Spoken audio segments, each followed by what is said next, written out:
tú y notificaciones secundarias. Entonces vamos a empezar con la introducción, conceptos de epidemiología.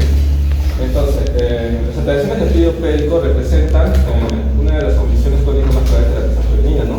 Se van a ir manifestando principalmente por problemas en órganos pélvicos, incontinencia urinarias o disfunciones disfunciones anorrectales, ¿no? Una cifra que va a aumentar significativamente con el crecimiento y la conflictualidad, entonces va de la mano con la edad de la paciente, ¿no? Además, la atención y diagnóstico subjetivo de segmentos establecidos como el sistema de cuantificación de órganos pélvicos que ha demostrado la práctica médica, ¿no? Permitiendo una comunicación científica precisa y una comunicación clínica objetiva, porque antes usaban términos subjetivos, ¿no? Como leve, moderado, grave, ¿no? Ahora está mucho más estandarizado y más acertado. Entonces, hay que comprender que la etiología, así como dominar las herramientas diagnósticas y tratamientos actualizadas, es fundamental para cualquier profesional de salud. También hay que tener en cuenta que el trazo de órgano pélvico no es sinónimo de patología quirúrgica, ¿no? Hay que tener en cuenta que el tratamiento quirúrgico se va a tener en cuenta a la paciente, ¿no? A su sintomatología, ¿no? Si es que afecta a su vida cotidiana, ¿no? Ya sea en el ámbito social o en las actividades físicas o en el periodo sexual. Siguiente. Entonces, entendemos que el colapso de órganos pélvicos se define como el descenso de uno o más de los órganos de la pelvis, ¿no? Como útero, vejiga, la cueva vaginal, ¿no? El recto o el intestino, ¿no? De su posición anatómica normal hacia el canal vaginal o a través de él, ¿no? Esto se va a dar debido al fallo, ¿no? De las estructuras de soporte del piso pélvico, especialmente del músculo del ano o el tejido conectivo de las fascias pélvicas. Entonces, el colapso del órgano pélvico la vamos a clasificar según el compartimiento afectado, ¿no? Tenemos un compartimiento anterior que se va a definir en el descenso de la vejiga por la través de la vagina, que se procede, un compartimiento apical, ¿no? Que es el descenso del útero, cuello uterino o cúpula vaginal, en pacientes que previamente han tenido histerectomía. También se les puede decir histerocele. También tenemos un compartimiento posterior, ¿no? Cuando se descensa. El compartimiento anterior que trataba el hidrocele, ¿no? También va tanto el citocele como el retrocele. Y en el compartimiento posterior tenemos cuando hay el descenso del recto, que es el rectocele, y cuando es el intestino, el endocele. Entonces, va a haber una distinción crítica, ¿no? Entre la experiencia clínica y sintomática. Esto debido a que en la mayoría de las pacientes que van a llegar, a veces ya llegan con un grado de prolaxo, ¿no? Y otras, una gran porcentaje de minoría vienen con ya síntomas, por molestia, ¿no? Digamos del 13 o 12% vienen con síntomas, ¿no? Mientras que de un 45-50% en un examen físico de rutina se va a encontrar ya que hay un grado de prolaxo. Bueno, como mencioné, ahí se puede ver cómo se llaman los diferentes compartimientos, ¿no? En un compartimiento anterior, que se procede, o retrocede, también un compartimiento posterior, bajo, retrocede, o alto, retrocede, ¿no? También tenemos apical, ¿no? Que es el descenso del uterino, del mamotardino, ¿no? Y del seno. Ahora, aunque el colapso de órganos pélvicos no es una enfermedad que compromete la vida comunitaria, su impacto de la calidad es profundo, ¿no? La paciente suele reportar que tiene una cantidad de síntomas, ¿no? Mecánicos, ¿no? Como pesadez o punto genital, ¿no? También síntomas urinarios respiratorios, ¿no? Y una disfunción sexual. Ahora, la relevancia de esta patología, como mencioné, se va a identificar en las mujeres que ya son mayores, ¿no? Pues mujeres que ya sufren de hipoestrogenicidismo, ¿no? Postmenopáusico, ¿no? Que va a evitar la síntesis de colágeno. Siguiente. Ya, en cuanto a la epidemiología, según la OMS y estudios publicados, puede estimar que aproximadamente el 25% de las mujeres en todo el mundo padece al menos un trastorno sistemático del suelo pélvico, ¿no? Y como mencioné también, esto se va a ir encontrando mayormente en mujeres mayores de 50 años. Ahora, la encuesta también indica que en Estados Unidos que aproximadamente el 30% de estas mujeres requieren síntomas de tratamiento matinal, mientras que al momento del examen físico se revela que entre 40 y 50% van a necesitar ya un grado de prolaxo. También se menciona que alrededor del 29% de las mujeres sintomáticas van a progresar un prolaxo clínicamente significativo, ¿no? Como el descenso del plazo de órganos pélvicos más allá del IME en el plazo de un año. Y hablando de más en el contexto nacional acá en Perú, se estima que puede afectar hasta un 33% de la población femenina según el momento de su vida, ¿no? Eso también tiene que ir de la mano, por ejemplo, estudios más recientes indican que en zonas saturndinas hay una prevalencia de un 5.3, a diferencia de departamentos del norte, donde hay un 16.6%. Entonces también va de la mano del acceso que se puede tener, como se llama, a instituciones, ¿no? A la capacidad, ¿no? De las instituciones.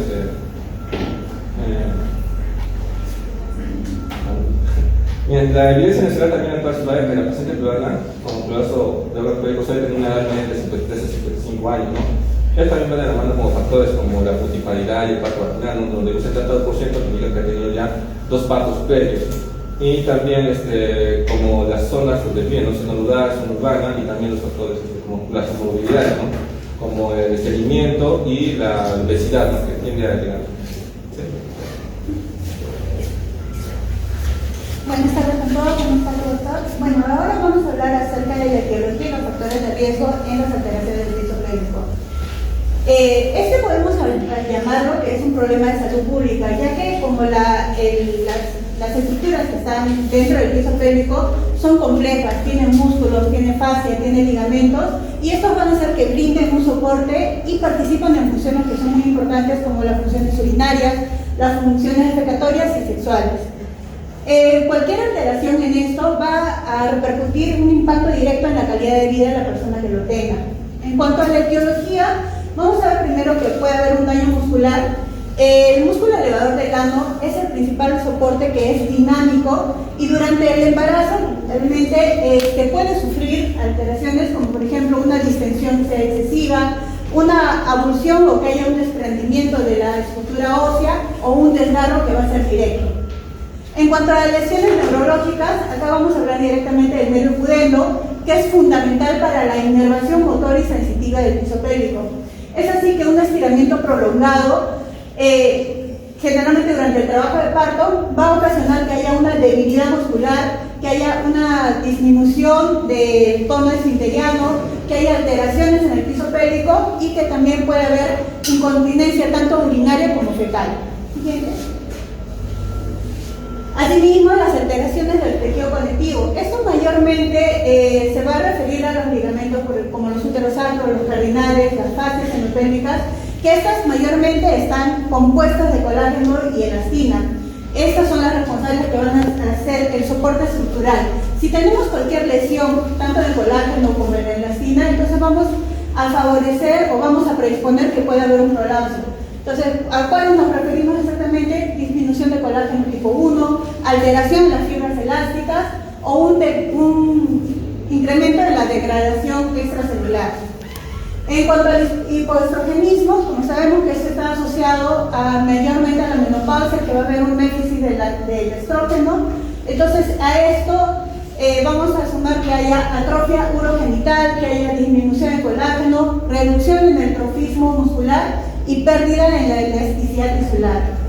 Y también es un incremento crónico de la presión intraabdominal. ¿Cómo es así? Que la sobrecarga que va a tener el cuerpo en estas estructuras de soporte va a hacer de que estas empiecen a ceder. Entonces, ¿qué nos puede causar esta sobrecarga?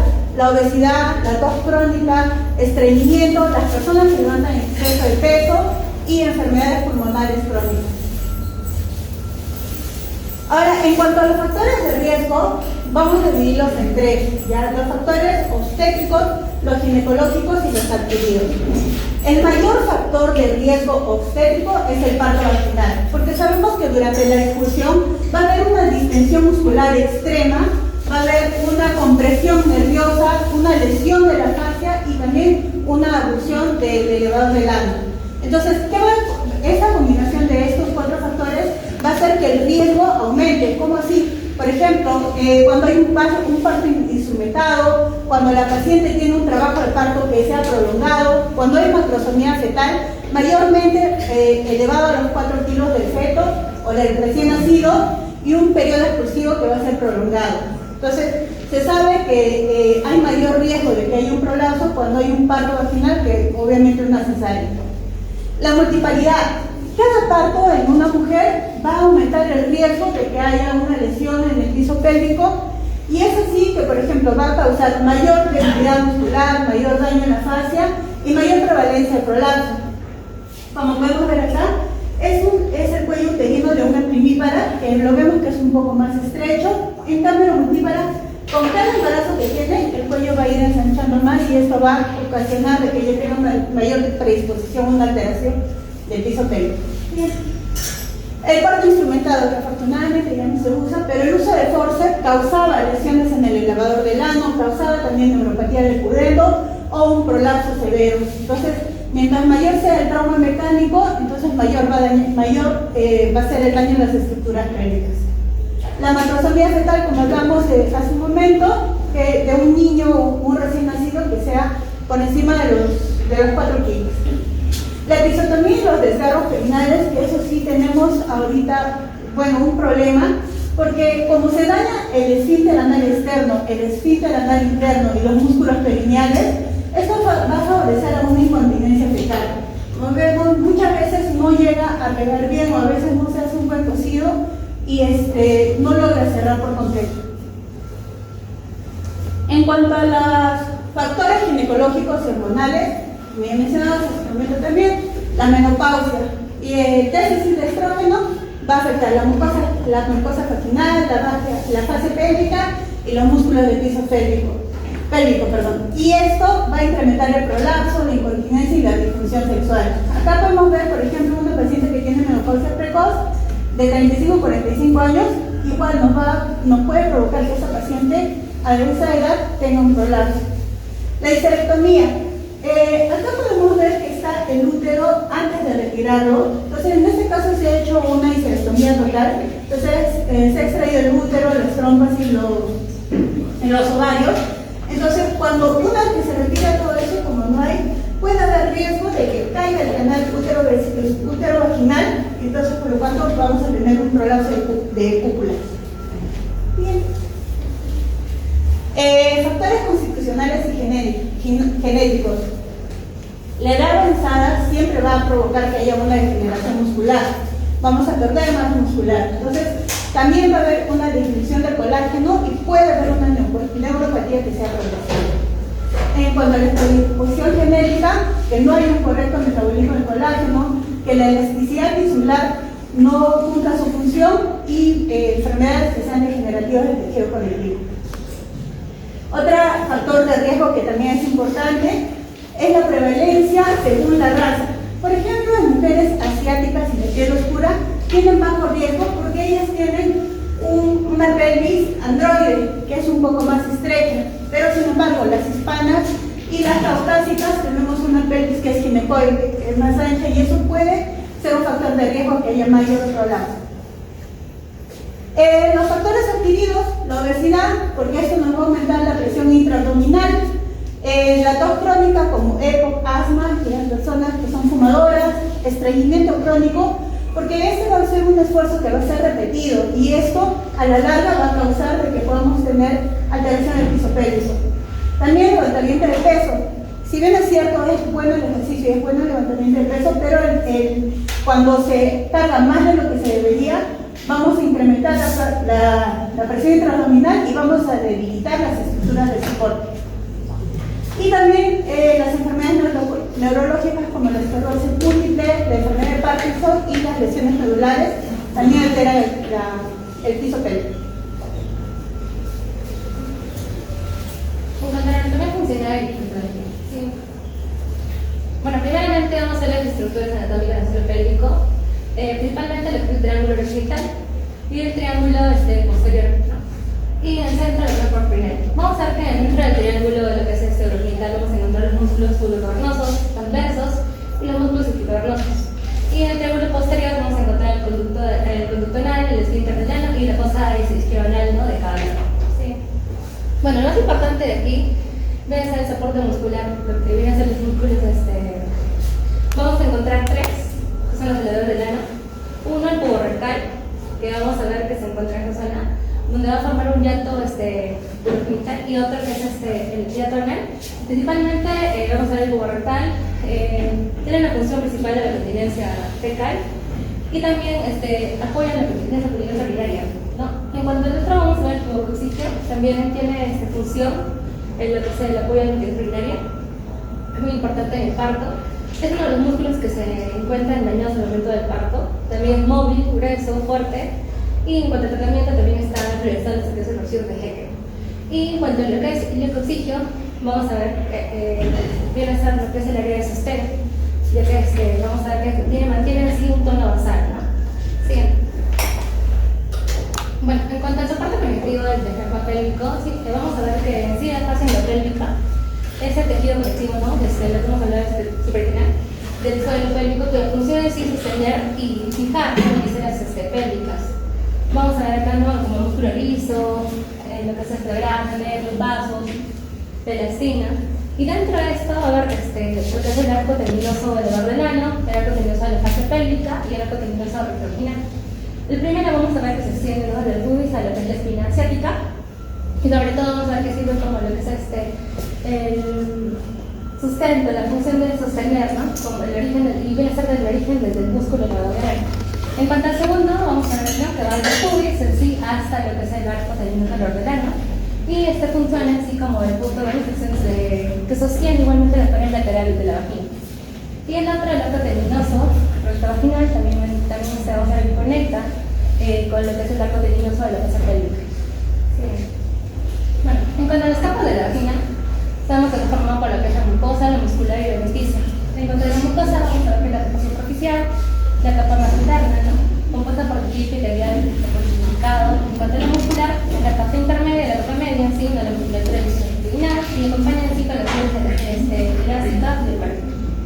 Y la última, que es la adventicia, que es la capa más externa, ¿sí?, y es ricamente vascularizada. En cuanto vamos a ver las relaciones anteriores, la cara anterior y la cara posterior, en cuanto a la cara anterior, sobre todo vamos a ver la urinaria y lo que es la uretra. En la cara posterior, vamos a encontrar lo que es el saco de Douglas, el conducto anal y el recto. En cuanto vamos a hablar de relaciones anatómicas, vamos a ver que hay un tercio proximal, un tercio medio y un tercio distal. En cuanto al tercio proximal, vamos a ver, ¿no?, el fondo de Douglas más el peritoneum. En cuanto al tercio medio, un espacio rectovaginal más el del recto, y el último, el espacio distal, que viene a ser el porpero. Bueno, dentro de esto vamos a encontrar niveles de energía. Son tres. Nos habla de tres planos. Primeramente, el primer plano nos dice que va a ser compuesto, ¿no?, de los ligamentos de suspensión, sobre todo lo que es el cervix y el primer tercio superior de la vagina, ¿no? Esto lo van a encontrar dentro de los ligamentos cardinales, o también llamado de lo que es Wachenroth y los uterocardios. Y como una alteración que van a tener los ligamentos del esterocele o el enterocele. En cuanto al segundo plano, es el plano de soporte medio, ¿no? Igualmente, ¿no?, después van a encontrar lo que es una inserción del lateral, un tercio del medio vaginal. Acá vamos a encontrar lo que es el arco tendinoso y sobre todo la fascia del elevador del ano. Vamos a encontrar dos fascias, la primera fascia posturbital y la segunda la que es el dique rectovaginal. Y como alteración va a presentar, ¿no?, histocele y rectocele. Y el tercer plano es el último, en sí va a tener lo que es el soporte distal. Vamos a encontrar que hay un nivel de fusión e integración. Y va a haber vamos a ver la membrana perineal, músculos transversos del periné y el postperineal. Y como alteración va a presentar lo que es el esterocele y el rectocele. Sí. En cuanto al envejecimiento y el déficit de estrógenos, vamos a ver que dentro del envejecimiento se va a producir unos cambios musculares, cambios de tejido conectivo y cambios neurológicos. En cuanto a los cambios musculares, vamos a ver en sí la disminución, ¿no?, de lo que es la masa muscular, la colonia de sarcopenia, reducción en torno al músculo elevador del ano, y también vamos a ver que va a disminuir el soporte activo de lo que es el órgano pélvico. En cuanto a los cambios en el tejido conectivo, vamos a encontrar igualmente disminución del colágeno tipo 1 y la pérdida de electricidad de resistencia, una debilidad de la estructura del sostén. Y con los cambios neurológicos vamos a encontrar una degeneración progresiva hacia el nervio pudendo y también disminución de lo que es la masa muscular. En cuanto a lo que es el déficit de estrógenos, sobre todo en lo que es la menopausia, vamos a encontrar una función, por entrar una función normal de estrógenos, vamos a ver que esto mantiene una vascularización, ¿no? Entonces esto estimula en sí la síntesis de colágeno y conserva lo que es el tropismo vaginal. Pero ¿qué pasa cuando disminuye? En este caso, cuando hay un déficit de lo que es estrógenos, vamos a ver que hay una atrofia vaginal, hay una disminución del grosor, ¿no?, del epitelio, y por lo tanto trae consecuencias clínicas como mayor fragilidad de los tejidos, incremento de riesgo, ¿no?, un guardón de prolapso y también frecuentes asociaciones con incontinencia urinaria.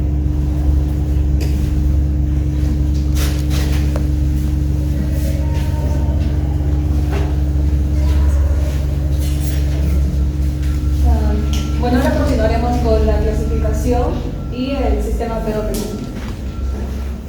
Bueno, el sistema POPQ se creó en 1996 con el objetivo de lograr un método que permita describir y cuantificar también los prolapsos de la mujer.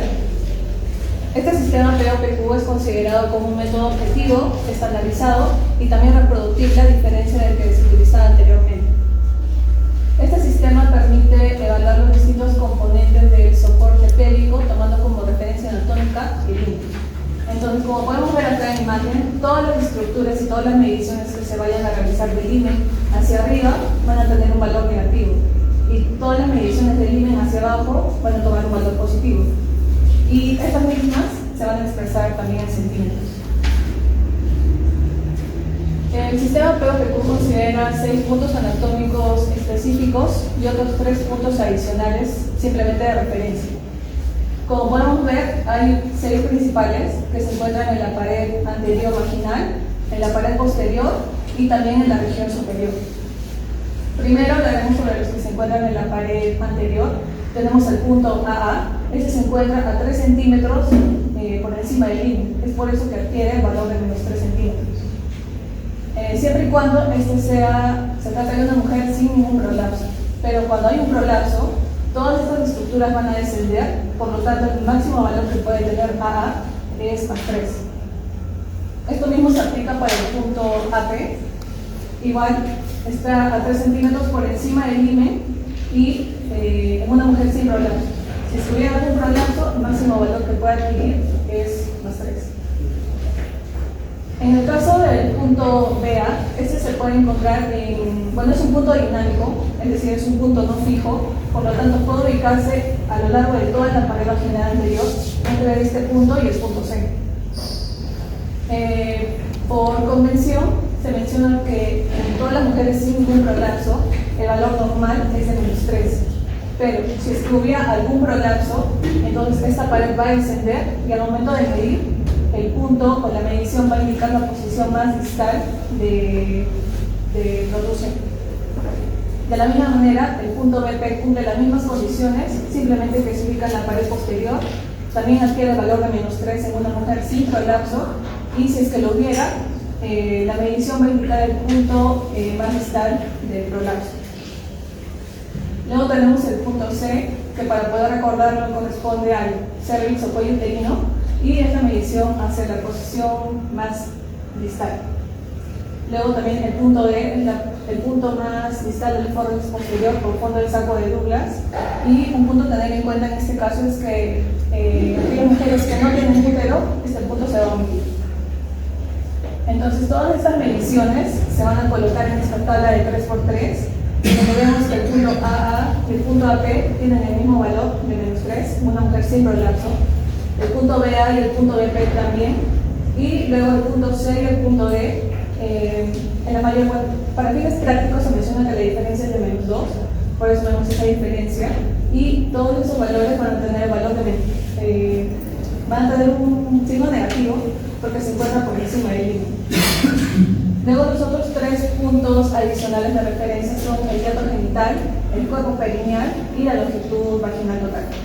Esta longitud vaginal total corresponde a la mayor medida en profundidad y, como podemos ver, suele llegar hasta el punto D. Es por eso que algunas veces esos dos valores van a coincidir. Todos los valores que hemos visto del sistema POPQ nos van a poder indicar qué tipo de prolapso es. Por ejemplo, si tenemos el punto BA y nosotros vemos que tiene un valor alterado, recordemos que este punto BA se encuentra relacionado o se encuentra en la pared vaginal anterior en relación con la vejiga. Por lo tanto, se trataría de un cistocele. En cambio, si es que el punto C tiene un valor alterado, este se encuentra a nivel del cervix, en general del útero, y podría tratarse de un histerocele. Luego también, si es que el punto BP tiene un valor alterado, que nos puede hacer indicar un prolapso, este se encuentra en la pared posterior en relación con el recto, por lo tanto se podría tratar de un rectocele. Para la estadificación del prolapso vamos a tener 5 estadios y se van a asignar en base a la porción más severa o expuesta del prolapso. Es decir, de todos los puntos que hemos visto, vamos a escoger el que tenga mayor valor y ese lo vamos a ubicar en todos estos estadios. Primero está la etapa 0, el grado 0, es donde no hay prolapso, es decir, todas las estructuras están en su lugar. El punto BA, el punto AA, AP y BP son -3, porque están por encima del límite. Antes de explicar el grado 1, explicaré el grado 2. Esto corresponde a la porción más distal del prolapso, se encuentra entre -1 centímetro proximal al límite y 1 centímetro distal al plano del límite, como podemos ver en el mapa. El grado 1 es la porción más distal del prolapso. El valor de cuantificación es -1 centímetro. La etapa 3, la porción más distal del prolapso está a +1 centímetro, pero menor a la longitud vaginal -2. Y el grado 4 sobrepasa esos valores, mayor a la longitud vaginal total -2. Igual esto lo voy a explicar en el siguiente ejemplo. Sí. Ya, esto es lo mismo, pero un poco más resumido. Como mencioné, en el grado 0 no hay ningún prolapso. En el grado 1, el valor de prolapso va a estar menor a -1. El grado 2 se va a ubicar entre +1 y -1. Vemos que el límite es considerado como el punto 0. Luego el grado 3 entre +1 y la longitud vaginal -2. Y el grado 4 mayor a la longitud vaginal -2. En la mayoría de los ejercicios, el dato que nos van a dar es la longitud vaginal total. Por lo tanto, lo único que tenemos que hacer es reemplazar este valor y restarle -2 para poder identificar cuál es el grado del prolapso. Aquí hay un ejemplo. Mujer de 60 años, multípara, que consulta por sensación de bulto vaginal que aumenta al pujar. Y los puntos del sistema POPQ que nos dan es el valor de BA más 4 centímetros y la longitud vaginal total de 7.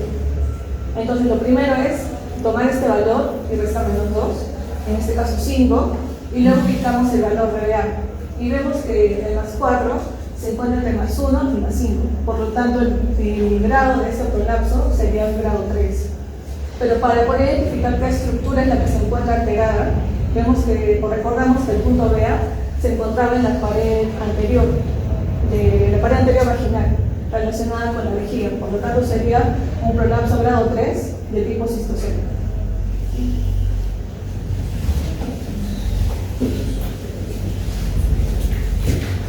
Ya, entonces pasamos a las manifestaciones clínicas, por favor.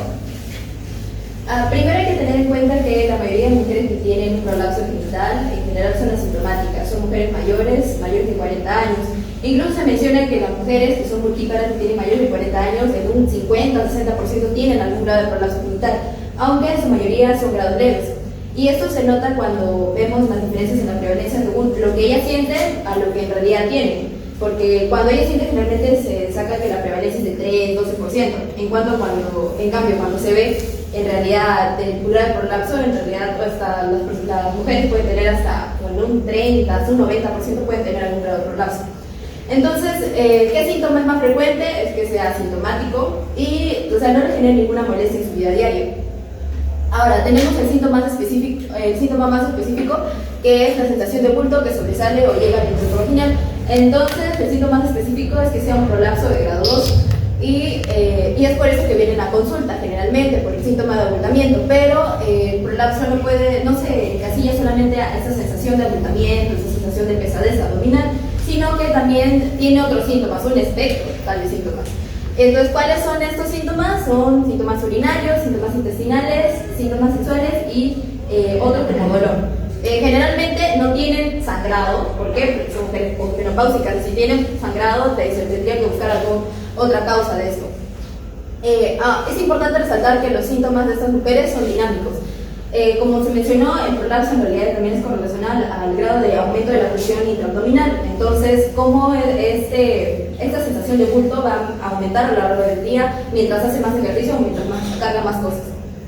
Ya, entonces, empezamos con los síntomas de abultamiento, que son los síntomas más específicos. La mujer puede referir que siente un bulto per se, que siente pesadez abdominal, que tiene síntomas como que se le sale algo por el introito o entre otras cosas. Como tiene ese sentimiento de abultamiento, hay que también diferenciarlo de otras causas, como puede ser un prolapso rectal, un piso masa vulvar vaginal, una masa pélvica o incluso una hernia. Por otro lado, también tienen síntomas urinarios. El 40% de mujeres que tienen algún grado de prolapso tienen incontinencia urinaria de esfuerzo, y eso se debe a la etiología compartida que tienen estas patologías.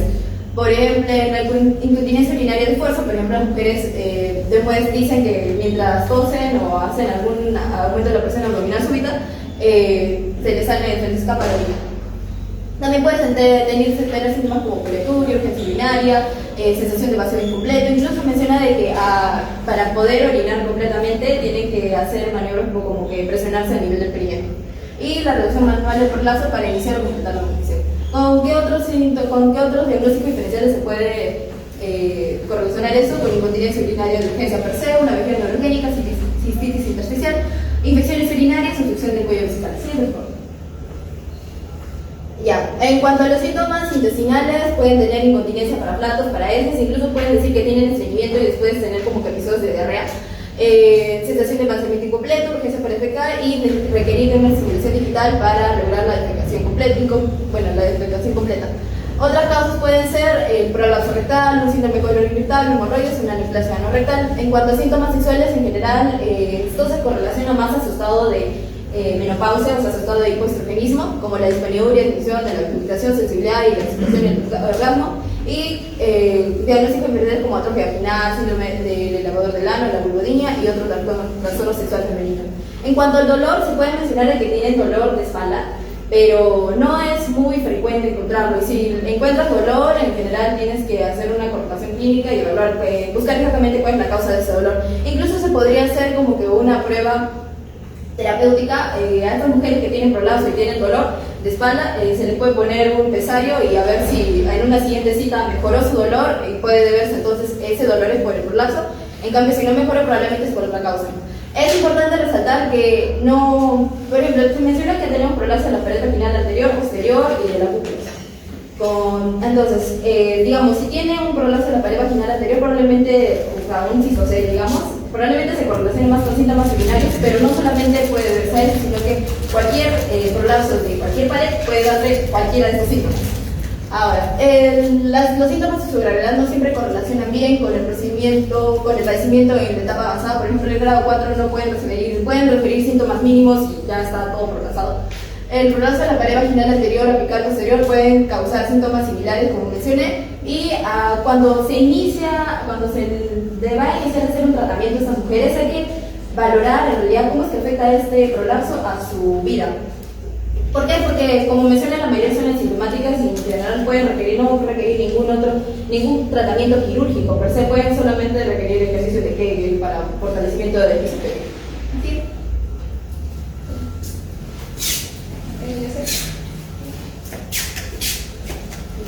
Bueno, soy Elena Sauca y hablaré acerca de la evaluación en general y diagnóstico. Ya, bueno, para empezar con el diagnóstico, lo principal, el punto de partida va a ser hacer una adecuada anamnesis, ¿no? Preguntar el motivo de la consulta, antecedentes personales, estéticos, familiares, su estilo de vida, también indagar más acerca de los síntomas, ¿no? Los síntomas vaginales, urinarios, defecatorios, sexuales, incluso el dolor pélvico.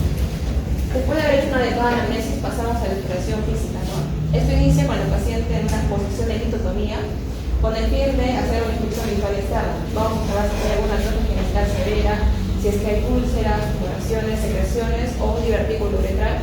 Y algo que recalcar acá es que si la paciente durante la anamnesis me refirió a algún síntoma y durante la inspección yo no lo observo, por ejemplo, la sensación de bulto, y mientras está en la posición de la litotomía yo no lo veo, se puede pedir a la paciente que pase a una posición de bipedestación.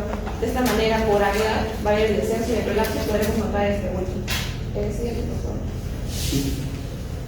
Ya, una vez hecho la inspección visual, pasamos a la exploración de compartimentos. Aquí podremos aplicar lo que es la maniobra de provocación. La maniobra que se aplica es la maniobra de Valsalva máxima, que es prácticamente pedirle al paciente que empuje con todas sus fuerzas o que tosa. De esta manera se va a observar el punto de mayor descenso y determinar si el prolapso se reduce espontáneamente o necesita una reducción manual. Luego, para saber exactamente qué pared se ha dañado, podemos usar lo que son las válvulas de Sims, lo cual va a permitir aislar cada pared. Por ejemplo, si yo quiero ver lo que es el compartimento anterior, voy a distribuir la pared posterior con la válvula. Si yo quiero ver la pared posterior, distribuyo con la pared anterior. Ahora, si yo quiero ver el compartimento apical, lo que se observa en el descenso tanto del cervix como de la cúpula vaginal en caso de que la paciente sea histerectomizada, y aquí me tengo que asegurar que las paredes laterales no me obstruyan la vista. Siguiente, por favor. Ahora, pasamos a la cuantificación anatómica y el sistema de PO-PQ, que muy bien explicó mi compañera, pero en esta parte del diagnóstico voy a explicar cómo tomar cada medida. Bueno, hay que recordar que nuestro punto de referencia o punto cero va a ser el IMEN. Todo lo que esté por encima del IMEN va a ser negativo y todo lo que esté por debajo va a ser positivo. Empezamos con las mediciones de referencia o estáticas. Tenemos el punto del hiato genital, que como vemos va a ser la medida desde el meato uretral hasta la línea media del IMEN posterior. El punto del cuerpo perineal va a ser desde la línea media del borde posterior del IMEN hasta el centro del ano.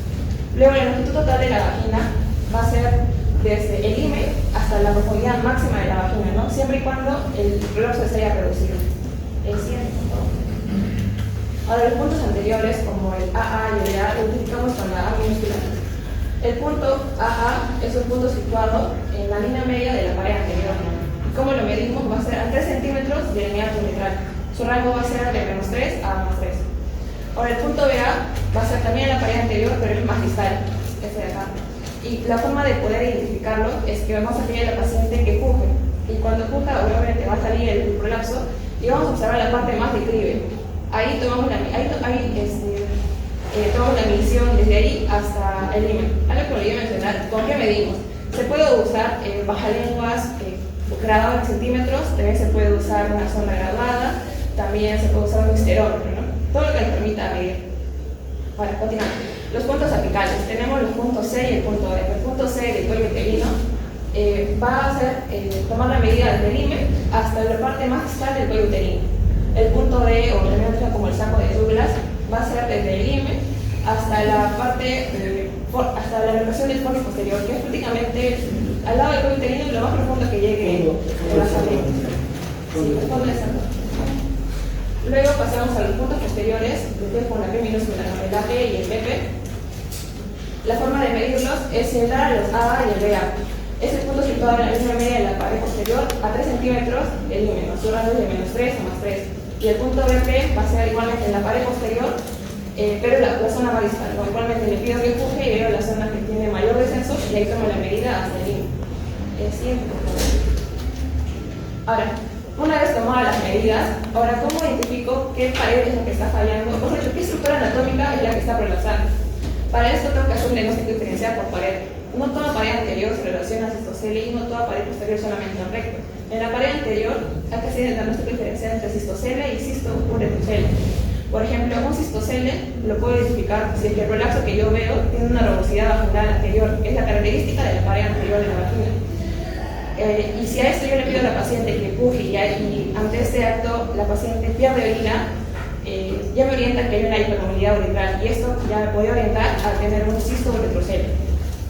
Ahora, en la pared, en el compartimento apical, tengo que diferenciar si es un prolapso uterino o si es una elongación cervical. Y aquí lo que tengo que tener en cuenta son los puntos C y D. ¿Cómo identifico si tengo una elongación cervical? Es cuando el punto C está muy descendido, pero el punto D se mantiene en su profundidad y la distancia entre ambos puntos va a ser mayor de 4 centímetros. Ahora, ¿cómo identifico si tengo un prolapso uterino? Que es cuando tanto el punto C y el punto D van a descender. Ahora, en la pared posterior tengo que hacer la diferenciación si es que es el recto el que está relajando o los intestinos. Una forma de poder diagnosticarlo es usando un tracto rectovaginal. Por ejemplo, en un rectocele, al introducir los dedos, voy a notar que los dedos como que se desvían a la parte del canal vaginal, ¿no? Lo que se llama el bolsón, un bolsón que protruye a la vagina. En cambio, en el enterocele, aquí le puedo pedir al paciente que esté en bípedo. Los dedos vamos a notar que hay como una masa, hay algo que trata de protruir tus dedos, que es prácticamente el saco intestinal. Siguiente, por favor. Ya. Luego también es importante que para tener el diagnóstico se hace una valoración muscular. Esto lo hacemos mediante el tacto vaginal. Se le pide a la paciente que al momento de insertar los dedos contraiga la musculatura del suelo pélvico alrededor de sus dedos. Y esta fuerza o esta presión que hace su musculatura se puede medir con el test de Oxford. Que, bueno, en pocas palabras, un grado de 0 a 1 significa que hay nula o parpadeo de la presión muscular. Ya 2, 3, débil, moderado, y ya un grado de 4 a 5 es que está todo bien. Luego también se puede hacer el tacto rectal, que como expliqué es para valorar la integridad del cuerpo perineal, hacer un diagnóstico diferencial entre rectocele y enterocele. Luego, ¿cómo diagnosticar una incontinencia urinaria? Aquí lo que se puede hacer es el test de esfuerzo, que es con la vejiga llena entre 200 y 300 mililitros para descartar la incontinencia urinaria de esfuerzo. Se debe esperar el decúbito o emipestación, y en este momento también se puede evaluar la movilidad de uretra mediante la inspección. Si es que esta prueba me sale positivo, aplico el test de Boni, que es la elevación de los fondos de los sacos vaginales laterales a la uretra para observar si es que se corrige la pérdida de orina. Es una forma de simular el soporte que se haría en una cirugía. Luego otra prueba que se puede hacer es el residuo postmiccional, que es mediante una ecografía, que yo me doy cuenta que hay un vacío eficaz cuando veo que hay menos de 50 o 100 mililitros. El siguiente. Ya, por último, el diagnóstico por imagen y pruebas complementarias. Lo que yo puedo pedir al laboratorio es el seguimiento y urocultivo. No es obligatorio para descartar itus que monetizan síntomas de urgencia. También puedo pedir que es un diario miccional por al menos 3 días, que lo normal es que por día miccionen menos de 8 veces, un volumen por día de menos de 1800, y también evaluar la ingesta de líquidos.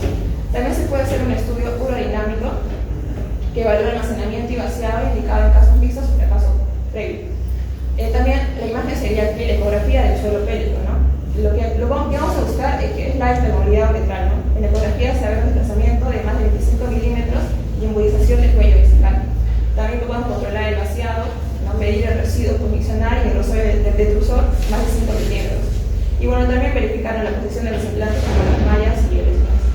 Ahora, algunas pruebas de especialidad estarían la ecografía, que es el estándar de oro para evaluar la dinámica del rectocel, enterocel y prolapso rectal, también una manometría no rectal, una resonancia magnética y bueno, una ecografía endonal para evaluar la integridad del esfínter anal en una incontinencia fecal. Siguiente. Siguiente, por favor. Ahora, para evaluar el tratamiento tenemos que tener en cuenta 2 cosas, tanto un tratamiento no quirúrgico como el quirúrgico.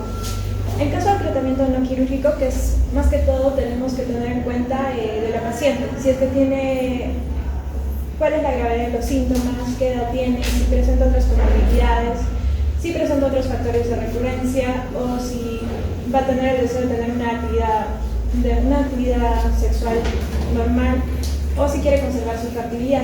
Para el tratamiento no quirúrgico tenemos que tener en cuenta la conducta expectante, que es para pacientes que sean asintomáticas o que presenten síntomas leves. En caso de las pacientes de grado 3 o 4 de prolapso, estos pacientes que no quieren llegar a cirugía también pueden entrar aquí, siempre y cuando vayamos evaluando periódicamente los síntomas y veamos el empeoramiento de estos. Luego tenemos el tratamiento conservador, que es el uso de pesarios vaginales, que son dispositivos que se van a encargar de sujetar los órganos, van a evitar el prolapso completo y también me pueden ayudar en cuanto a la incontinencia urinaria, que se puede sumar al prolapso, que puede ser una incontinencia enmascarada. Siguiente, por favor. Ahora, estos pesarios vaginales son de 2 tipos, tanto el de soporte y el de espacio. Dentro del soporte tenemos el pesario de anillo, que es un soporte vaginal que va a ayudar a elevar el ápice vaginal a través de su resorte y por lo tanto este se va a apoyar en la síntesis del pubis. Luego tenemos el pesario de espacio, que a diferencia del anterior, este va a crear la función de succión y va a crear un mayor diámetro a nivel del hiato genital. Y tenemos de 3 tipos, el de tubo, rosquilla y del Gerhon. El de tubo, que mantiene la posición por succión, de rosquilla, que va a aumentar el diámetro para proporcionar mayor estabilidad, y el del Gerhon, que va a usar ambos mecanismos, tanto de mantener la posición y de aumentar el diámetro. El de Gerhon, que es más utilizado para pacientes de grado 3 a 4 de prolapso y también que ya presentan prosidencia completa. Como vemos, este es un liso cóncavo donde el tallo se va a ajustar justamente a nivel cefálico del introito. En caso de que la paciente presente atrofia vaginal, va a disminuir el éxito de los pesarios vaginales, por lo tanto se opta por un manejo de estrógenos en crema, equinos conjugados. Ahora, para la técnica de colocación de los pesarios, primero tenemos a la paciente en litotimia, tiene que vaciar la vejiga, tenemos que hacer un examen digital para evaluar más o menos qué pesario vamos a utilizar, el tamaño de este, y entonces empezamos con la preparación. Una vez que tenemos el tamaño exacto del pesario, aplicamos el lubricante a nivel del intento vaginal, insertamos separando los labios vulvares, introducimos el pesario en dirección cefálica y se avanza contra la vagina posterior. Luego desplegamos el pesario y permitimos que se abra para que crea ese soporte. Y para verificar la posición del pesario vamos a introducir el dedo índice hacia el fornix posterior y confirmamos que el cuello uterino esté posando sobre el pesario.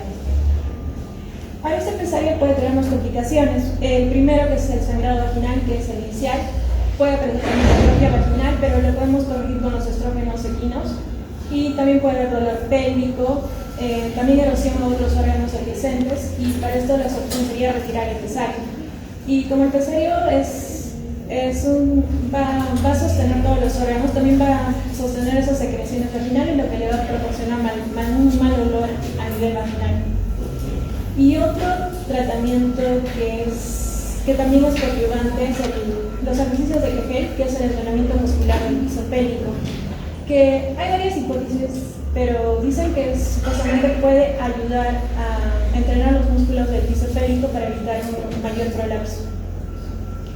Ahora, dentro del tratamiento quirúrgico tenemos dos tipos de cirugías, las reconstructivas y las obliterantes. Las reconstructivas vamos a restaurar la anatomía completa y las cirugías obliterantes vamos a provocar el cierre de la vagina permanentemente. Y podemos entrar por dos vías, vía vaginal y abdominal. La vía vaginal, que es más que todo usado para mujeres mayores que presenten otras comorbilidades.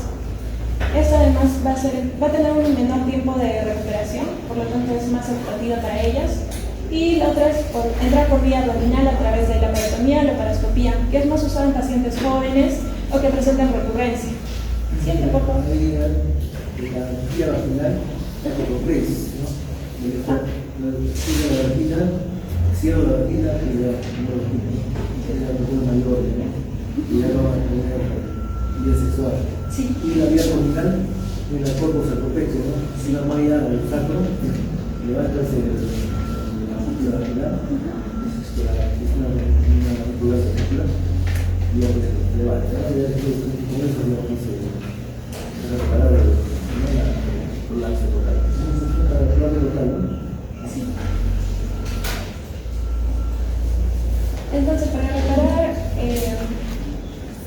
el ápice vaginal, la colocación, como dijo el doctor, tenemos la sacrocolpopexia. También tenemos la fijación del ligamento sacroespinoso, la suspensión al ligamento uterosacro. La sacrocolpopexia, la más usada, es una suspensión de la bóveda vaginal, como vemos, hacia el sacro con una malla sintética.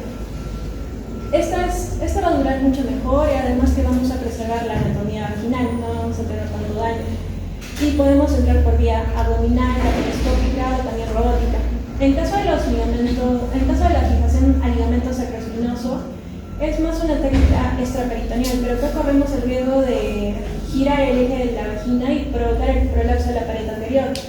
Y luego tenemos la suspensión al ligamento uterosacro, que va a posicionar el ápice a nivel anatómico. Tanto la fijación del ligamento sacroespinoso y la suspensión al ligamento uterosacro van a participar en la histeropexia, que vamos a ver posteriormente. ¿Sí, por favor? Ahora, en cuanto a cirugías, tenemos que tener en cuenta si vamos a preservar el útero o no. Si no vamos a preservar el útero, tendríamos que hacer una histerectomía, que es mucho más agresiva para los pacientes. Pero en nuestro caso es mucho mejor preservar el útero, se busca eso, ya que es menos agresivo, ya que vamos a tener menos sangrado, el tiempo de recuperación también va a ser más corto, además va a tener mejores resultados en un corto plazo y además que no vamos a tener los problemas con la malla sintética. Ahora, dentro de histeropexia es la conservación de ese útero, y dentro de los tipos de histeropexia tenemos la histeropexia sacroespinosa, que podemos entrar por vía vaginal o extraperitoneal, que se encarga de fijar el cuello del útero hacia el ligamento sacroespinoso. También tenemos la histeropexia uterosacra vaginal, donde vamos a acceder a los ligamentos uterosacros, pero a través de la vía intraperitoneal. Acá se van a insertar dos suturas en ambos ligamentos uterosacros y se une a nivel del cuello, a nivel del cuello del útero. Y luego está la histeropexia uterosacra abdominal, que es similar a la vaginal, solo que vamos a acceder por vía abdominal. Y luego está la histeropexia con malla vaginal, que es una malla en forma de T, que va a estar unida tanto al cuello del útero hacia los ligamentos sacroespinosos. Y como vimos anteriormente, los ligamentos arteriosos tenían ese problema que podíamos provocar el prolapso de la pared anterior. Luego tenemos la sacrovisceropexia, que es similar a la sacrocolpopexia, que también va a usar esas mallas fijadoras del cuello del útero hacia el ligamento del sacro. Ahora, en cuanto a la reparación del prolapso, tanto de la pared de prolapso, tanto del anterior y del posterior. Del anterior vamos a tener en cuenta según dónde se han ubicado los efectos. Si son efectos apicales, como vimos anteriormente, vamos a utilizar los procedimientos de suspensión apical. Y si son centrales, se va a usar la colpografía anterior. Y si son defectos laterales, vamos a la reparación paravaginal, donde vamos a reposicionar las capas fibromusculares y podemos entrar tanto por vía vaginal, abdominal, laparoscópica o robótica. Y luego para el prolapso posterior, en caso de heterocele, vamos a hacer el reposicionamiento de las capas fibromusculares. También es la más usada la colpografía posterior, que tiene mejor éxito a nivel anatómico. Y también la sacrocolpoperineopexia, que es una malla extendida hacia el cuerpo perineal. Siento, por favor. Sí. No,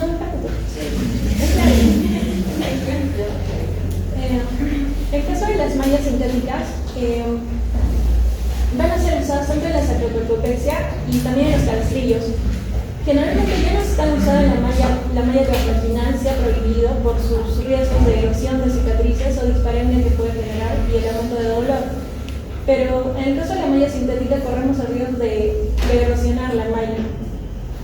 Dentro de los tipos de mallas sintéticas tenemos 4 tipos. La de tipo 1, que son macroporos, van a permitir el acceso de los macrófagos, por tanto evitan la infección. El de tipo 2, que son microporos, como no entran los macrófagos, provoca la mayor infección bacteriana. Y el de tipo 3, que son una combinación tanto de macroporos y multifilamentos, pero en estos multifilamentos se unen las bacterias, así que tiene riesgo de infección. Y el de tipo 4, que son... La única que usamos es la macroporo, las otras se usan en cirugía. Ajá. Cirugía de pared, de hernia. Sí, la del tipo 4 sí es de... Y luego están los procedimientos obliterantes como la colpoplesis, que es para el cierre de la vagina. Pero la desventaja es la pérdida de la actividad sexual, por eso se le comunica a la paciente antes de optar por ese procedimiento. Y luego están las cirugías concomitantes del prolapso e incontinencia, porque puede existir el prolapso y a la vez puede haber una incontinencia urinaria enmascarada. Y al operar el prolapso recién puede aparecer la incontinencia. Por eso que en los pacientes que ya presentan los síntomas se realizan las pruebas de urodinamia preoperatoria y en pacientes asintomáticas, después de la operación, recién se ve el riesgo de incontinencia. Sienta, por favor.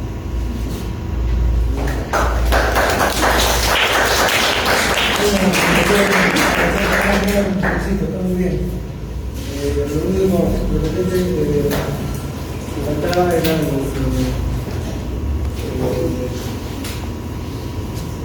referente a toda la historia del entorno pélvico, ¿no? Que se puso que está justamente a los niveles de lance, ¿no? Primer nivel, a nivel del cuello, ¿no? Del cuello cervical, que está los órganos canalarios, ¿no? Después, el nivel 2, que nace, es a nivel de las cuerdas tendidas, están al nivel medio, ¿no? Cuerdas tendidas y también el reto vaginal, ¿no? Y el nivel 3 ya va superior, ¿no? Va a lo que es la uretra, perdón, el la uretra, la parte de la uretra y el ano, ¿no? El cuerpo perineal, ¿no? Es para lo conocido, ¿no?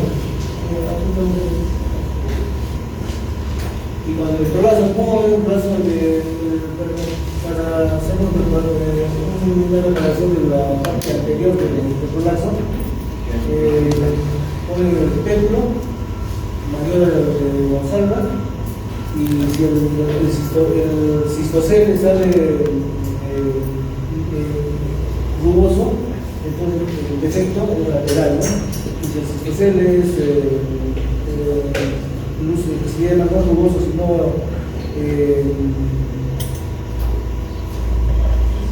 como se le acabó es liso, totalmente liso, entonces lo central. Y para la reparación es también falta acá es el sitio específico, ¿no? Reparar lo que sea roto, ¿no? Y si en la parte interior, si el daño se ha realizado en el lineamiento cubo básico cervical, entonces se repara por el lineamiento cubo básico cervical, ¿no?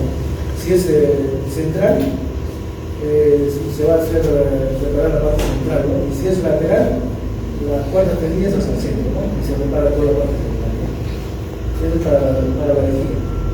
Para la uretra usamos los mencionaba ya los cabestrillos, que es el liqueo que puede ser mediante agujas y la cinta del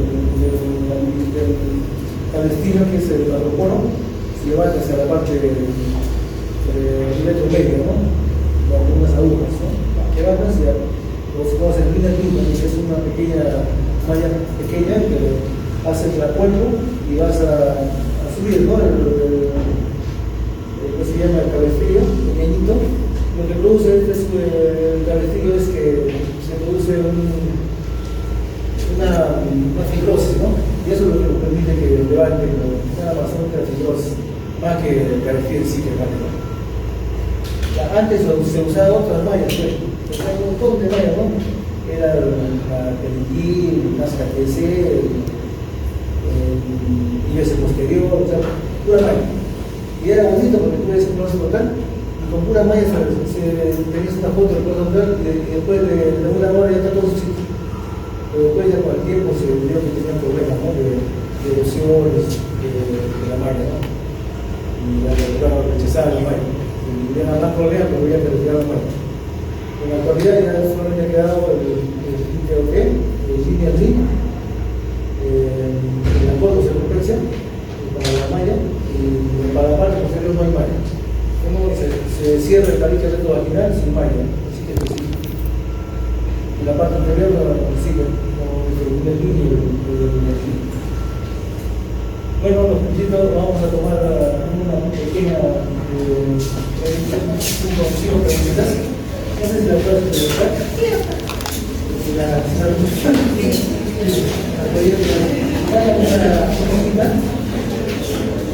Solamente van a leer porque ponen su nombre y a la vez